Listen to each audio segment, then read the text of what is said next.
Assalamualaikum warahmatullahi wabarakatuh. Saya Dewi Maswarumsari dari Universitas Pelita Bangsa ingin menjelaskan tentang ekonomi internasional. Ekonomi internasional adalah cabang ilmu ekonomi yang mempelajari hubungan ekonomi antar negara, baik dalam bentuk perdagangan barang dan jasa, arus modal, tenaga kerja, maupun kebijakan ekonomi global.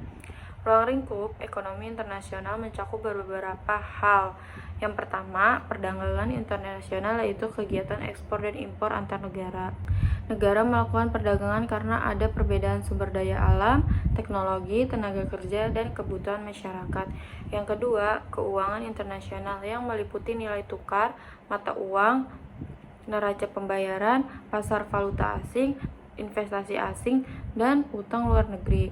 Hal ini penting karena transaksi antar negara menggunakan mata uang yang berbeda.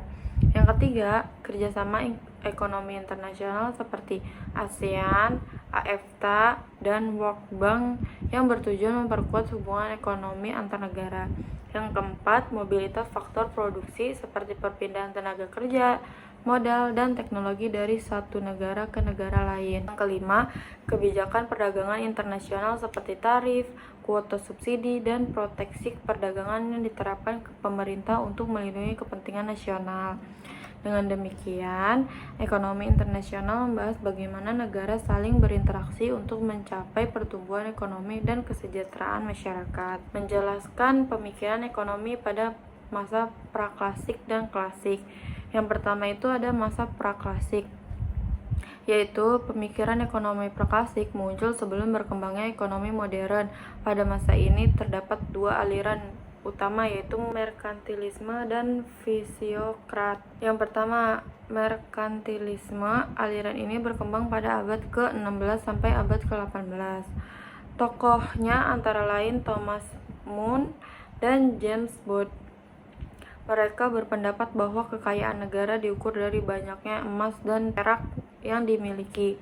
Oleh karena itu, negara harus meningkatkan ekspor dan mengurangi impor agar memperoleh surplus perdagangan. Pemerintah berperan besar dalam mengatur perdagangan dan memberikan perlindungan kepada industri dalam energi. Yang kedua yaitu fisiokrat. Aliran ini berkembang di Prancis pada abad ke-18 dengan tokoh utama Francisco Quesnay. Mereka berpendapat bahwa sumber utama kekayaan berasal dari sektor pertanian, bukan perdagangan. Mereka juga percaya adanya hukum alam dan perekonomian dan menginginkan campur tangan pemerintah seminimal mungkin. Masa klasik, yaitu pemikiran ekonomi klasik berkembang pada abad ke-18. Tokoh utamanya adalah Adam Smith, David Ricardo, Thomas Robert Malthus, dan John Stuart Mill. Adam Smith dikenal sebagai bapak ekonomi modern melalui bukunya The World of Nations. Ia menjelaskan konsep infallible hand, yaitu pasar akan berjalan secara alam jika individu bebas berusaha. Ia mendukung perdagangan bebas dan menolak campur tangan pemerintah yang berlebihan.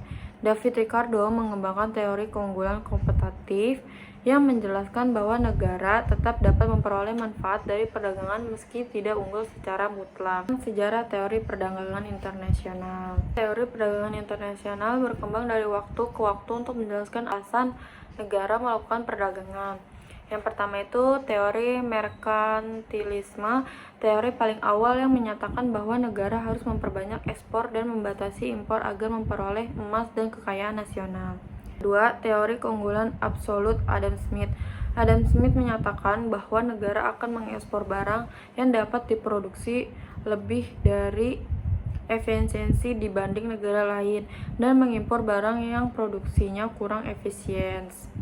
Nah, yang ketiga itu ada teori keunggulan kompetitif, yaitu David Ricardo menjelaskan bahwa walaupun suatu negara tidak memiliki keunggulan absolut, negara tetap dapat berdagang jika memiliki biaya peluang yang lebih rendah pada produk tertentu. Nah, yang keempat ini ada teori Heckert-Ohlin. Teori ini menjelaskan bahwa negara akan mengekspor barang yang menggunakan faktor produksi yang melimpah di negaranya. Misalnya, negara dengan banyak tenaga kerja akan mengekspor barang padat karya. Nah, yang kelima itu ada teori perdagangan modern. Teori modern menjelaskan peran teknologi, inovasi, skala ekonomi, perusahaan multinasional, dan rantai pasok global dalam perdagangan internasional. Perkembangan teori ini menunjukkan bahwa perdagangan internasional terus berubah mengikuti kondisi ekonomi dunia. Selanjutnya itu ada menjelaskan kebijakan perdagangan internasional Indonesia yang bertujuan meningkatkan ekspor, melindungi industri dalam negeri, serta menjaga stabilitas ekonomi nasional. Beberapa kebijakan tersebut antara lain yaitu pertama, kebijakan ekspor. Pemerintah mendorong peningkatan ekspor non-migas seperti produk manufaktur, pertanian, dan industri kreatif, contohnya pemberian intensif ekspor dan kemudahan perizinan. Kedua ini kebijakan impor. Pemerintah mengatur impor melalui tarif bea masuk, kuota, dan larangan impor untuk melindungi industri lokal dan pesaing asing yang berlebihan. Nah, yang ketiga ini ada kebijakan proteksi. Proteksi dilakukan agar produk dalam negeri mampu bersaing, misalnya melalui subsidi, tarif tinggi, dan pembatasan barang impor tertentu. Yang keempat ini ada kerjasama perdagangan internasional. Indonesia aktif dalam ASEAN, AFTA, WTO, RCEP, dan kerjasama bilateral dengan berbagai negara untuk memperluas pasar ekspor. Nah, yang kelima ini ada hilirisasi industri. Pemerintah mendorong ekspor barang jadi dibanding bahan mentah, seperti larangan ekspor biji nikel agar diolah terlebih dahulu dalam negeri. Kebijakan ini bertujuan meningkatkan nilai tambah ekonomi nasional dan memperkuat daya saing Indonesia di pasar global. Selanjutnya yaitu ada dampak perang Iran dan Amerika. Konflik antara Amerika Serikat dan Iran dapat diberikan dampak besar terhadap perdagangan internasional Indonesia karena kedua negara memiliki pengaruh penting dalam ekonomi global, khususnya sektor energi. Beberapa dampaknya adalah, yang pertama, kenaikan harga minyak dunia. Iran merupakan salah satu negara penghasil minyak besar. Jika terjadi perang, pasokan minyak dunia terganggu sehingga harga minyak naik. Indonesia sebagai negara pengimpor minyak akan menghadapi kenaikan biaya energi dan transportasi. Nah, yang kedua itu ada inflasi dan kenaikan harga barang. Naiknya harga minyak menyebabkan biaya produk meningkat sehingga harga barang kebutuhan pokok ikut naik. Hal ini dapat menurunkan daya beli masyarakat. Nah, yang ketiga yaitu gangguan jalur perdagangan. Konflik di Timur Tengah dapat mengganggu jalur pelayaran internasional terutama Selat Hormuz yang merupakan jalur penting perdagangan minyak dunia akibat biaya logistik meningkat. Nah, yang keempat itu ada pelemahan nilai tukar rupiah. Ketidakpastian global membuat investor menarik modal dari negara berkembang termasuk Indonesia. Hal ini dapat menyebabkan rupiah melemah terhadap dolar AS. Nah, yang kelima itu ada penurunan ekspor dan investasi. Jika ekonomi global melambat akibat perang, pemerintah ekspor Indonesia dapat menurun dan investasi asing juga akan berkurang. Namun, di sisi lain, Indonesia bisa memperoleh peluang ekspor baru jika negara lain mencari mitra dagang alternatif yang lebih stabil. Nah, kesimpulan menurut saya yaitu ekonomi internasional membahas hubungan ekonomi antar negara melalui perdagangan, investasi, dan kerjasama global.